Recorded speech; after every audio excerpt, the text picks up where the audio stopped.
നമുക്ക് ഇന്ന് അതിൻ്റെ കുക്കുംബർ കൃഷി ഒന്ന് നോക്കിയാലോ. നമ്മൾ നട്ട് 45-ാമത്തെ ദിവസം നമുക്ക് വിളവെടുക്കാൻ പറ്റുന്ന ഒരു കൃഷിയാണ് കുക്കുംബർ. ഞാൻ നടുന്നതും ഇതിൻ്റെ വളർച്ചയെല്ലാം ഞാൻ കാണിച്ചു തന്നിട്ടുണ്ട്. വളരെ പെട്ടെന്ന് കൊച്ചു കുട്ടികൾക്ക് വരെ ഉണ്ടാക്കാൻ പറ്റുന്ന ഒന്നാണ് കേട്ടോ. ഇത് സ്ലോ വൈറ്റ് എന്നുള്ള ഒരു ഇനത്തിൽപ്പെട്ട കുക്കുംബർ. നമ്മുടെ അടുക്കള വേസ്റ്റ് ഇട്ടാൽ തന്നെ ധാരാളം കായ്കളും പൂക്കളും ഉണ്ടായി. കഴിഞ്ഞ വർഷമൊക്കെ എനിക്ക് ഒരുപാട് വിളവ് കിട്ടിയിട്ടുണ്ട് കേട്ടോ. അപ്പോൾ എല്ലാവരും എൻ്റെ അടുത്ത് ചോദിക്കുന്ന ഇതിനൊക്കെ എവിടെ സമയം. നമുക്ക് കൃഷി ചെയ്യാൻ മനസ്സുണ്ടെങ്കിൽ സമയമൊക്കെ നമുക്ക് താനേ ഉണ്ടായിക്കോളും. അപ്പോൾ എല്ലാവരും നട്ട് നോക്കേണ്ട ഒരു കൃഷി. കൊച്ചു കുട്ടിയൊക്കെ വരെ നമ്മളൊരു കുട്ടി പന്തലിട്ട് കൊടുത്താൽ തന്നെ ഇത് അള്ളി പിടിച്ചതിമ കയറും. അതുപോലെ തന്നെയാണ് നമ്മുടെ കമ്പട്ടോ. പോപ്കോൺ ഉണ്ടാക്കുക. നമ്മുടെ ഈ കമ്പം നല്ല അടിപൊളിയായിട്ട് നമുക്ക് കൃഷി ചെയ്യാൻ പറ്റും. ഇത് ആൺപൂവാണ് കമ്പത്തിൻ്റെ.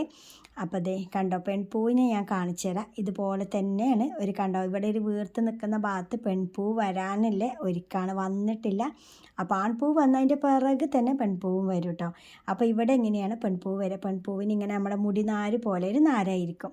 അപ്പോൾ ഇത് വളരെ ഈസിയാണ്. ഇതിനൊന്നും കീടങ്ങളോ ശല്യമല്ല. കൊച്ചു കുട്ടികൾക്ക് ഉണ്ടാക്കാൻ പറ്റുന്ന അത്രയും സിമ്പിളായിട്ടുള്ള കൃഷിയാട്ടോ.